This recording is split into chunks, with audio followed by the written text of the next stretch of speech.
Another quick stream today, maybe just an hour, if that. We are playing Shardpunk Verminfall. Now, this is a game we've been playing a few times. There should be a few other streams you'll see where we have played this, but this is the very end. We have made it to the ending boss.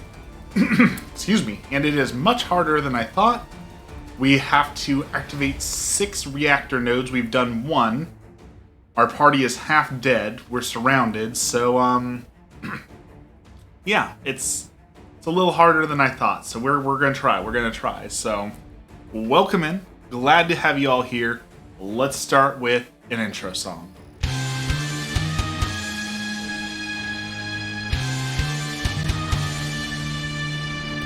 Waffles, Saint Waffles, Waffles, Saint Waffles. It is time once again for your daily suggested serving of waffles. Always love hearing that. So, yeah, we are surrounded. We are low on hope, so I figured we'd play this a little bit today. And I want to talk about... I've been reading a new book. I finished Case for Christ, which was excellent. You should read Case for Christ by Lee Strobel. Amazing, amazing book. Highly recommend it. So I needed a new book. So I went and picked up The Story of a Soul, also known as The Little Way. It's written by a saint of the church, maybe a doctor. I don't think she's a doctor, but a saint of the church for sure. Saint Therese of... It's French. I'm going to mess it up. Lours. And I don't know what to think of it so far. Because we're starting out with her in her childhood and talking about her childhood, which nothing wrong with that. But what she's passing off as like these wonderful, wonderful things are just making me so sad.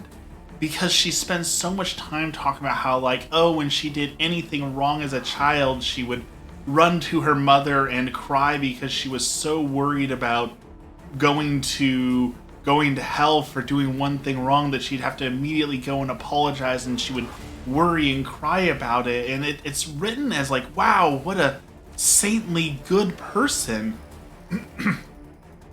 But I'm not getting that from it, right? Like, I'm reading this and thinking, this poor child is literally like 5 years old and is sitting here worried about going to hell, that something that they say is a 5-year-old will be the thing that forever condemns them to eternal torment and torture. And it just, I don't know, I can't see that as a good thing. And maybe it's because I'm not a parent. You know, I don't have any kids of my own, so maybe I just don't understand.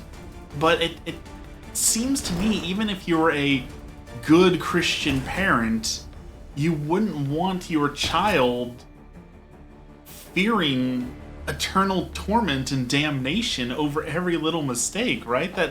That seems like an absolutely horrible thing for your kid to be experiencing. So I don't understand why it's seen as such a wonderful thing in this book. And I'm still early on in the book, so, you know, maybe there's a chance that it'll change as I read through it a little bit more and I'll understand it a little bit better, or there'll be something that ties it all together, you know, something that I'm missing so far. That's definitely possible. It just, I don't know. As a parent, I wouldn't want my child running and hiding and screaming about that. And they were talking about this kid had her first confession at the age of like 5 or 6. And again, like I'm a fan of confession. I believe in the sacrament. I believe in Catholicism. I believe in it all so much. But at the same time, I can't possibly believe that a 5-year-old has done something so absolutely wrong that they have to worry about eternal damnation and hellfire.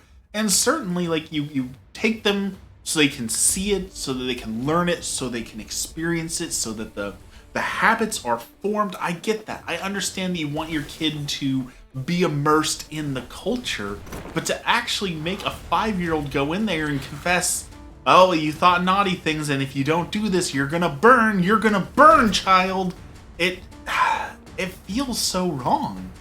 And maybe it's because I'm not a fire and brimstone kind of guy, you know. I tend to try and focus, you know, more on the loving, wonderful, kind Jesus who said love everyone, compared to wanting everyone to burn and suffer for their crimes and wrongdoings and things like that. So maybe I'm just not a fire and brimstone enough Christian.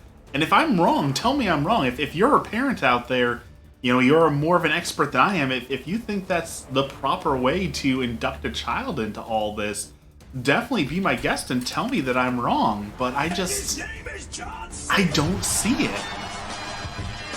Welcome in, Swaddle.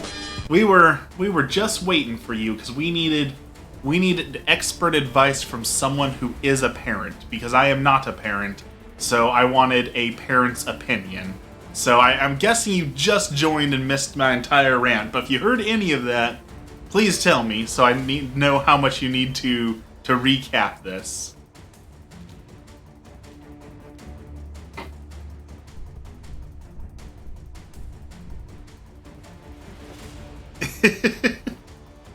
So how much? You missed it all. Okay. So, what we were talking about is I'm reading a book called Story of a Soul, The Little Way. And it's about a saint, and it's one of the most highly recommended spiritual classical books. So I said, okay, I'm going to read this and, you know, learn about the saints and really dig into it. And the start of the story is about a 5-year-old girl between 3 and 6 years old talking about how she was so fearful of hell that when she would make a mistake, she would run crying to her parents. Then, you know, she'd have to immediately say she's sorry because she was so afraid of being eternally punished for doing wrong. And she went to her first confession at like age 5, and like, I can't think of a single thing that a 5-year-old could do that would warrant actually having to go into confession and go before a priest and say, I have done these sins willingly, and I am, you know, unclean, and my soul's at risk of eternal damnation, and I need God's forgiveness. I can't think of a single thing that a 5-year-old could do. And as I was saying, it just seems so wrong that this child has, like, their childhood is literally thinking they're going to burn for all eternity. That's not a good thing, and it's being praised as this good thing in this book, and I'm not a parent, so I wanted a parent's opinion on that. Am I wrong? Am I crazy? It sounds crazy and wrong, so I needed someone's opinion who is a parent on that. Alright, we're surrounded. We're in bad shape here. We're gonna run. Sounds like the church and the parents are teaching the word wrong. Well, that's the thing, is this is praised as like one of the most wonderful Catholic stories in the world. Like, this is a bona fide saint of the church who's praised as we should look at her life and want to live her life, that she's an example of all that we strive to be as Catholics. And I'm only like in the first 50 pages, so it might change. There might be something I'm missing, but at this point, I'm not getting that from this so far. I'm not seeing where I want to live that life.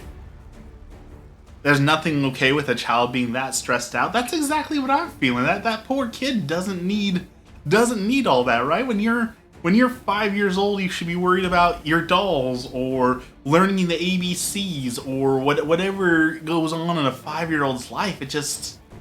I'm gonna read it all the way through, right? I gotta give it a fair shake, so I gotta listen to it all the way through and, you know, make sure that I'm not missing something. But so far, I'm listening to it, I'm like, I've gotta be missing something, because I don't see a 5-year-old worrying about that as something admirable. That doesn't draw me closer to God. That makes me think this poor child is so abused. And again, there's more there. Her whole story is one racked with sorrow, and I understand that's a Christian theme too, right? Sorrow. She got like tuberculosis at the age of 27 and died. She became a nun early. Like, there's a lot of sorrow and suffering in her life, but that, I don't know. There comes a point where maybe the suffering is too much, I guess. Maybe that's, like, suffering is admirable, but that just, it seems too much in this case. But again, I'm going to read it all the way through, so I will let you know. I will let you know for sure when I actually finish it, so that's the last of my grenades on this guy.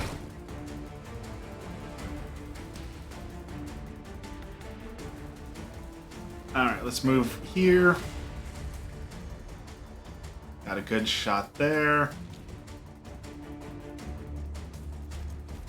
Alright, we're doing this. Slowly but surely. We're gonna...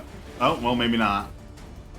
Let me know how the book pans out. I'm gonna finish it. I gotta read this one, and then the next book on my list is the Dominus Domine by Father Ripperger. So I've got a lot of heavy reading to do still, and at some point I need to finish Lord of the Rings. Like, I watched the first movie, I've started the first book. I have read the first 100 pages of Lord of the Rings more than I think I've read any other book in my life. Like, I have read it so many times. Because, like, every time I go to start it, like, something else comes up or I get distracted and I'll say, oh, I'll finish this later. And I have yet to actually finish it. I need to finish it. But as a parent, if my kid was fearful like that about hell, I'd have a convo with him about everything and get him to chill. That was my thought. So I'm glad we're on the same page, and I'm glad it wasn't just me being, like, out of line here. Alright, take this guy out. Nice.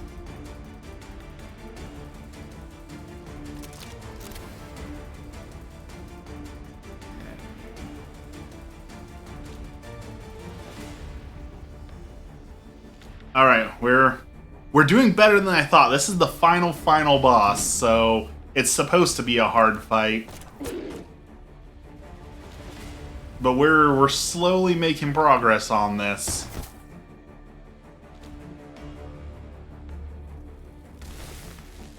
I've never felt more overwhelmed in this game, though. There are so many enemies.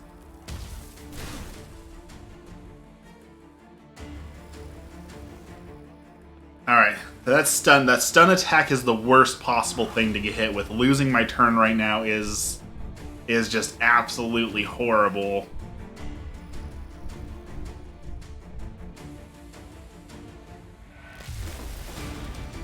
Alright, that's 3 down. We've got 3 left to go. We can do this.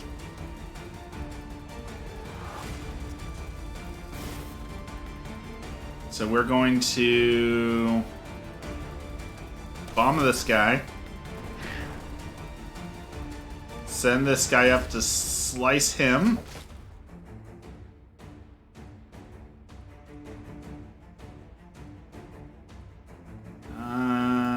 Stun shot that guy. Nice. Okay, that guy's stunned.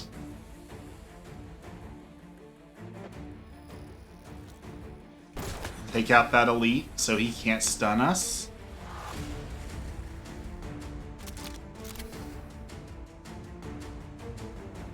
%0 chance. Alright, we're gonna lock them down then. Alright. We survived that turn. Here we go. I also got a hunting game. I was hunting yesterday for about 45 minutes, maybe an hour, and I don't know. I don't know how to review or rate a hunting game, because in that half hour to hour of hunting, I ran into 0 animals. So is that a good thing? Is that a realistic hunting game because I didn't just run into animals, or is that a bad hunting game because I didn't get to actually hunt anything? I don't know I don't know if to qualify that as a good or a bad hunting game.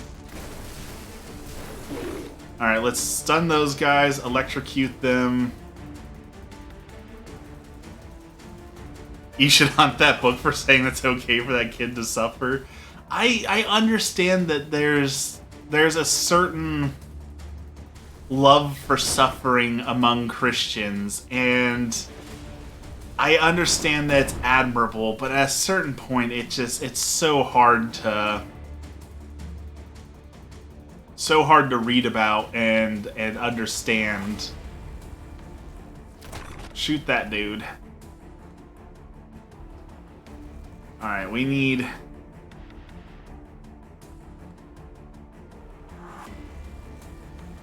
to make a play here. This rat bomber is too close to us. He will hurt us very bad if he blows up.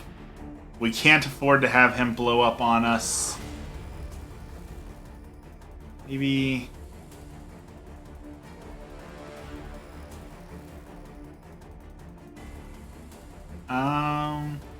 Who's hurting kids? It's a book that I was going to talk to you about, called The Little Way, about Saint Therese of it's French. I'm always going to mess up. Saint Therese of Lisieux, something like that.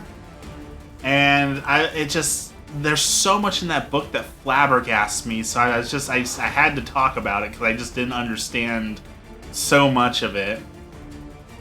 Alright, we're gonna hit that guy. We're gonna move away. Alright guys, we have a 45% chance of hitting this shot, so we better cross our fingers on this. Lisieux? Is that how you say it? Saint Therese of Lisieux? Lisieux? We hit it! 45% chance. Boom! What a shot. Lisieux. Okay. So I was reading her book, and she's, talking about, as a 5-year-old, all this suffering and fear of hell and how blessed she is. And I felt like it was so wrong. Like, this 5-year-old was talking so much about suffering and how much they feared hell and just how much they loved God and how they didn't want to burn, and they saw demons and they were afraid of nails and walls because they thought they were demon claws coming out at them, and I was having a hard time thinking that was a good thing. Lisieux?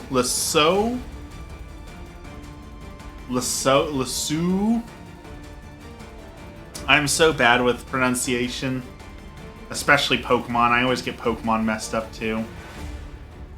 Alright, we're gonna make a play. We're gonna make a big play here. We're gonna go slice these dudes up.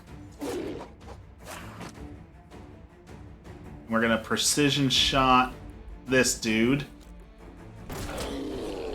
I'll tell you verbally later. That's probably for the best. That's probably the only way I'm gonna get it. Alright, so now you have one more move, so you're gonna get cover over here, slash that dude. Okay, we got that cleared out. God shows us what we need in order to save souls, ours and others. And I mean, that definitely can be a part of it too. There's definitely something to be said for perhaps she was capable of that suffering, capable of taking on, capable of so much more. It feels wrong. And I understand I'm not the right guy to talk about feelings, because I'm usually, Mr. Feelings Don't Matter, but it felt wrong to read. So, again, I haven't finished the book yet. We're going to finish the book a little bit later, and maybe I'll change my opinion on it once I actually finish the book. So I got to give it a full, read through, give it a full honest chance. But it was not what I was expecting, that is for sure. My rosary is blessed by Saint Therese relic. That is wonderful.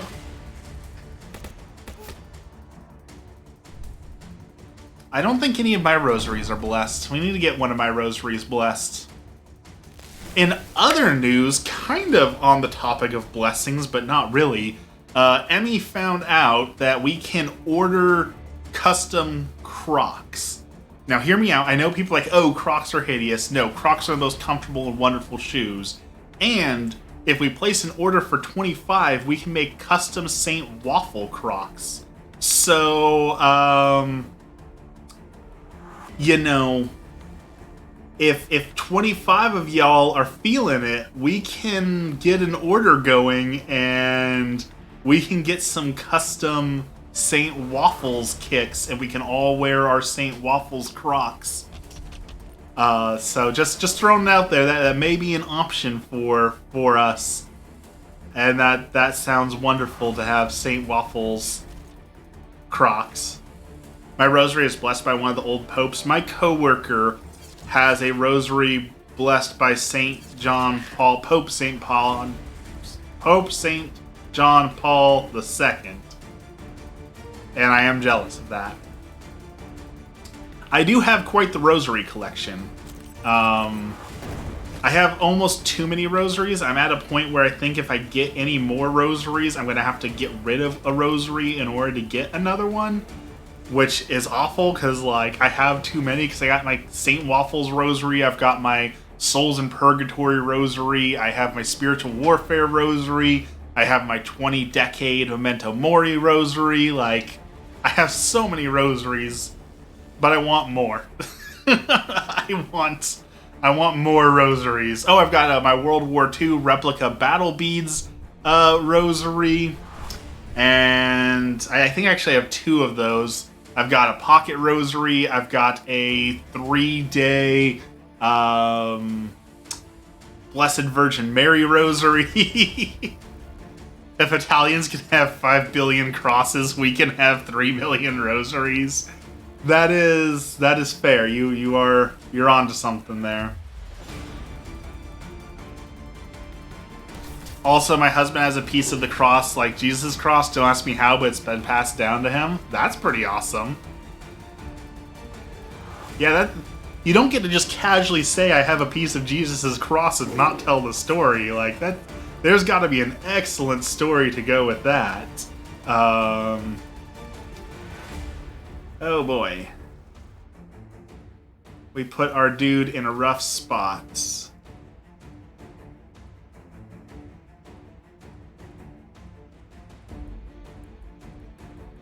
Alright, here's what we're getting. We're going to move up here. We're going to shoot this dude. Nice. Then you are going to snipe this dude.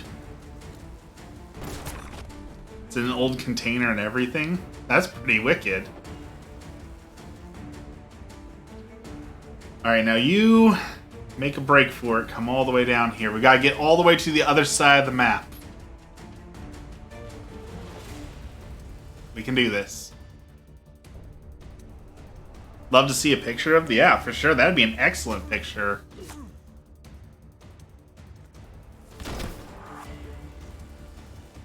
It's been authenticated in the past? That is awesome. Because that's one of those things, like, you know, people have, like, oh, my Bible's really old. Like, there's a lot of old Bibles out there, but, like, the history of those things is really cool. And, like, one thing, I've talked to Emmy about this, and I have no idea how to make this a viable business. So, and if anyone out there knows how to turn this into a viable business, I am more than willing to hear you out on it, because it's something I want to do. I want to run, like, a Catholic art and icon rescue, where when, like, churches get shut down or people are moving, they say, I don't want this picture of Jesus anymore, I don't want this statue of Mary anymore, whatever it is. If they say, I don't want this anymore, I want to be able to take that in and say, I will give it a home, don't throw it away. I will take it, and then I will post ads for it, and I will find it a home so it doesn't end up in the garbage. Because, you know, especially if it's a relic, or, you know, it's a blessed item, or it's just a wonderful piece of Catholic art, it deserves better than going in the garbage. So I really want to do something like that, but I honestly have no idea how to even make something like that viable. Because, you know, if it's a business, gotta make money. If it's not a business and it's just like, you know, a for fun thing, then that'll eventually be something I can't afford to keep doing. So yeah, I gotta figure out how to make it work, but I really want to make it work. I do really want to make that work. I can't believe I missed that. Okay, give this guy an extra order. And then shoot the rat slasher. Perfect. Now you go cut this guy. Alright. Low on health, low on grenades. Making progress.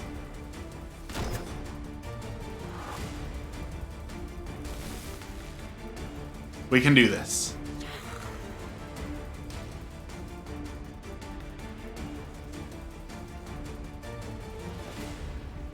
Oh no, I did not want someone sneaking up from behind like that. That is very bad. That is not good at all. Okay.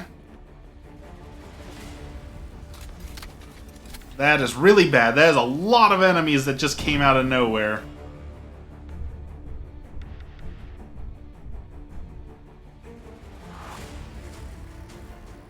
Alright. Robot, get to running. Get out of there.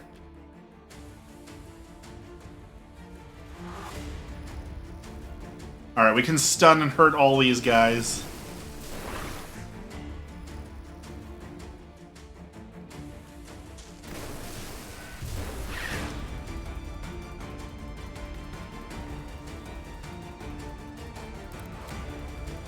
Alright, this is working out. Shoot this guy.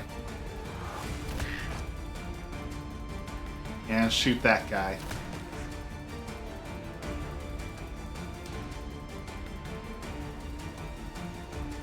No, I didn't mean to tell you to walk there. I told you attack. Alright, stun him. He can't be stunned. Excellent.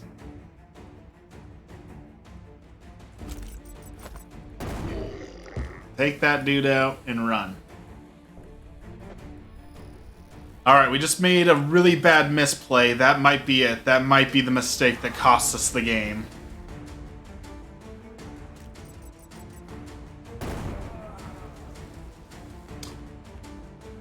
I knew it. I knew that was bad.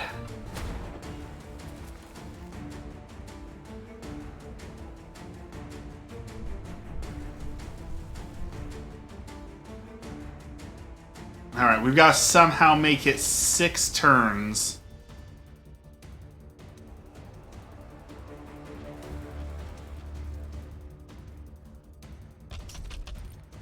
Seven turns, actually. So we got 7 turns to undo those.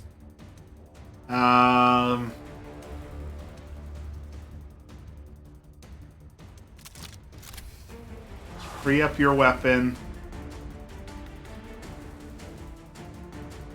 Got grenades, but they're not really helpful.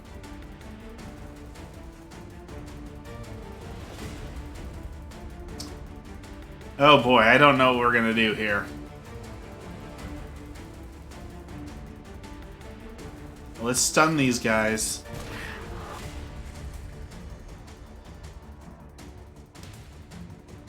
Let's move up. So you can move down there and get some cover.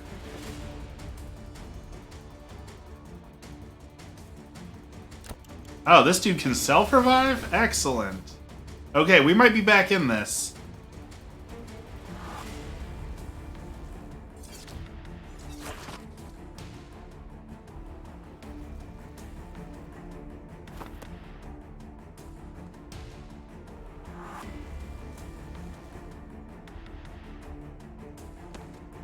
Alright, now can you throw a grenade far enough? You cannot. Okay.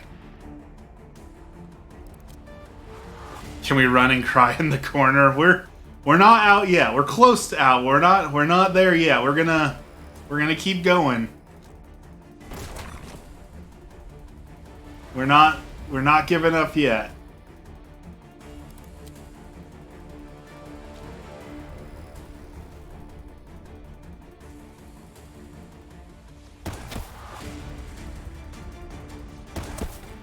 I can't believe we cleared that many enemies out, so we're still doing better than I thought we would. And then now a bunch of guys just come out of nowhere. Why do I open my mouth? Why do I say these things? Alright. Start on that course. We've got 6 turns from now, but we've got to make it. So...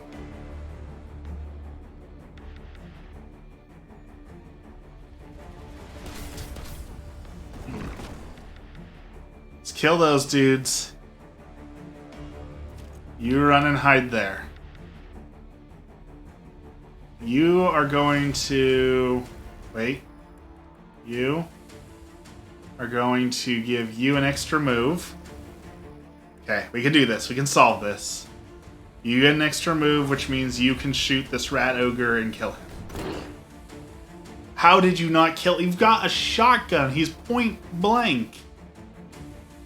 How did you not?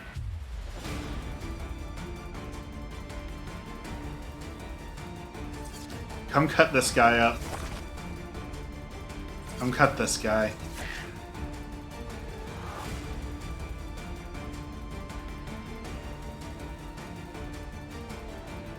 Alright, take out that rat ogre. Okay. 45% chance. You can hit this. No, you cannot. Okay.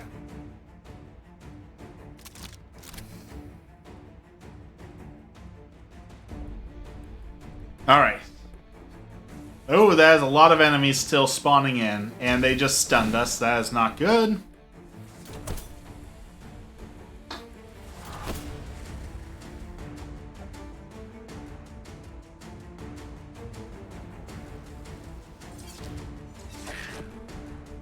Okay, that dude's down.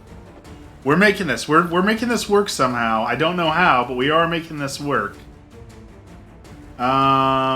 You're stunned.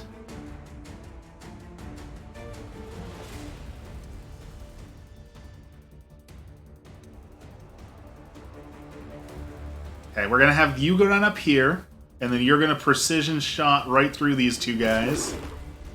Nice.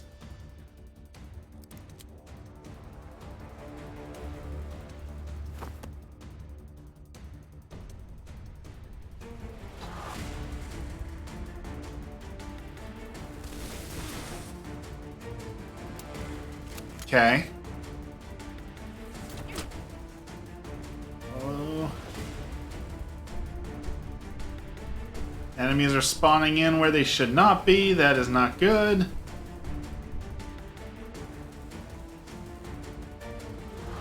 Alright, you heal up. Turn on speed boost. Let's move the team back. Let's get out of here.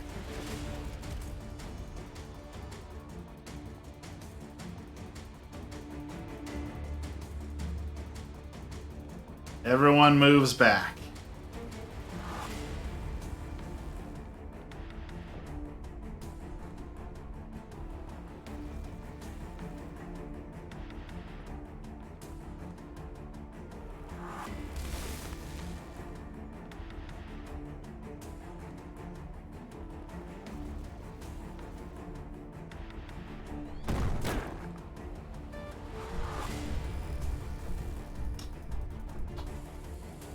Alright, so that should be turn 3, right? So we need to go 3 more turns, and that rat just blocked me.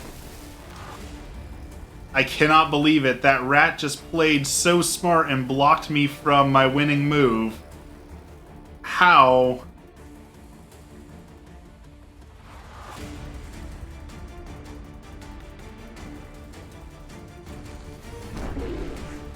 How did that rat know to make the winning move?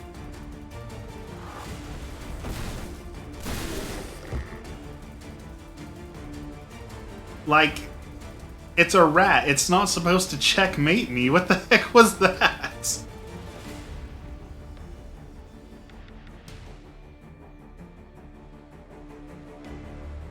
Alright. Increase your move speed. Come and slash this dude up so he leaves my robot alone. Take him out. Or completely miss. Can you stun him? Buy me some time. Okay. Use the bat taser. That rat did cheat. That was a wholly unfair move.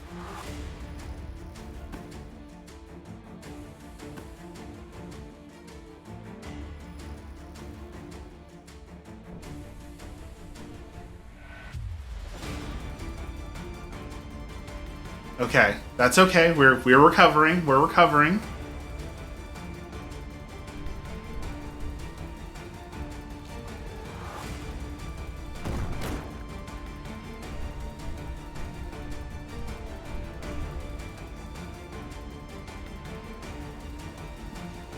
All right, 3 turns.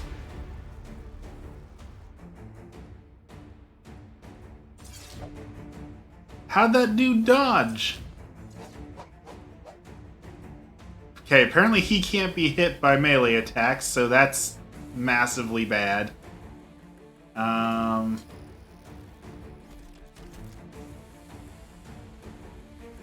this guy a little bit more time.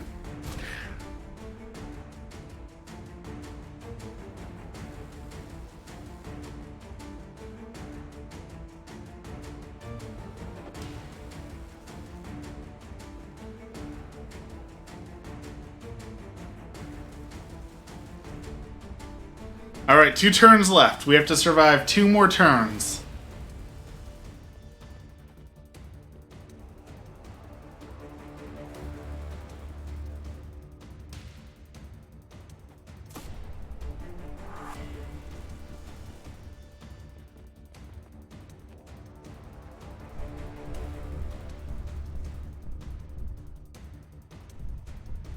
Two turns.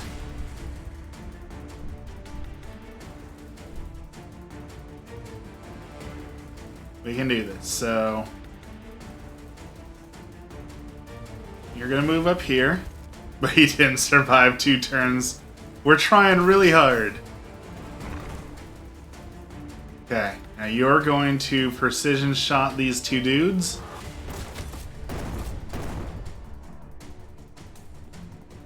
You can go up there. Get up there. And you're gonna come slash the rat sniper, take him out. 1 more turn, and then watch it. It's gonna totally do something completely uncalled for, like, hey, you did this incredibly hard task. Now go do this 1 more thing we didn't tell you. Phase 2, right? There's always a phase 2. So I'm just waiting for that. Here's the second part of the mission we didn't tell you have to do.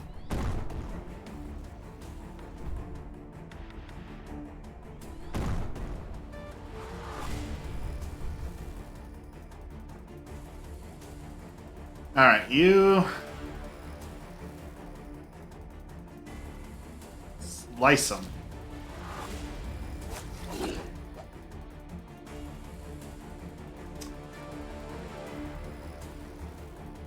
Stun these dudes.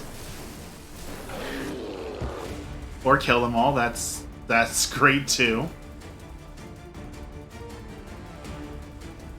And we're gonna deheat the weapon, power shot this dude. He's point blank, you can't possibly miss. Thank you.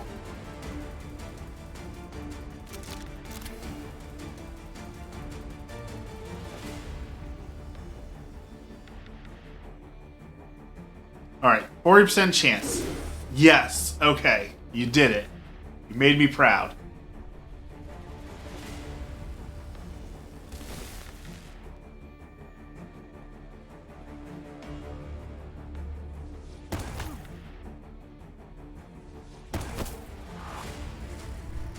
Alright, we just need him to miss a little bit. Come on. A couple unfortunate misses here and there. It's a good miss.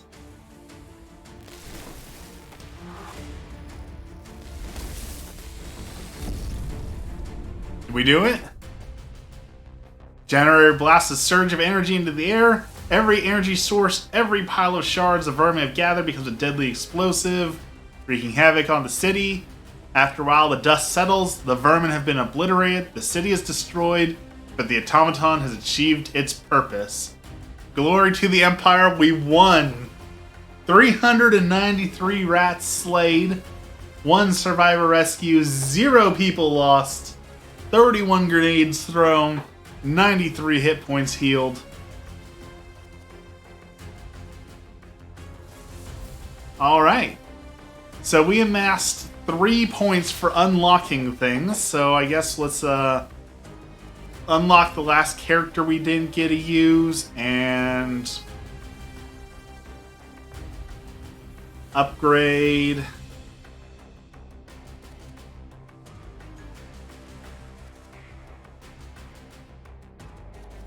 Less time for the bunker door to open. Yes. All right. So that was it. We won a game on normal mode. That was very hard on normal mode. So I cannot imagine that the very hard difficulty is probably very, very hard. So we will have to run another game another time.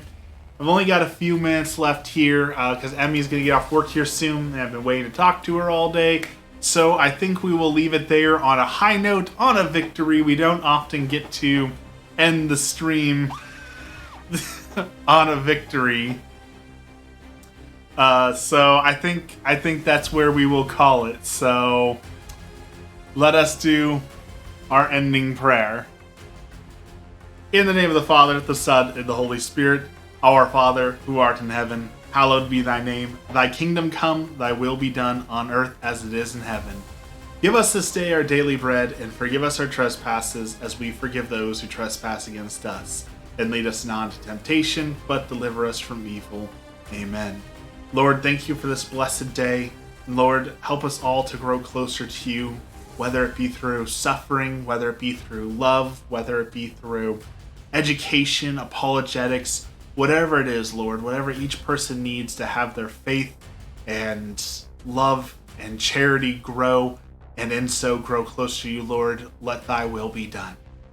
And we pray for the souls in purgatory who have no one left to pray for themselves, those souls who have been forgotten about or still need a little bit more time to be cleansed of sins so they can be in your everlasting kingdom. Lord, help them to enter your kingdom. All this we pray in the name of the Father, the Son, the Holy Spirit. Amen. Thank you everyone for joining today. I know it was kind of a short stream, but as always, it was fun to hang out with y'all, fun to have a good, quick little chat, good win of a game. I will probably be streaming a little bit more this week, so I will see you again tomorrow or Friday. Probably tomorrow, but we will see. So have a wonderful day, have a blessed evening, and we will see you again probably tomorrow.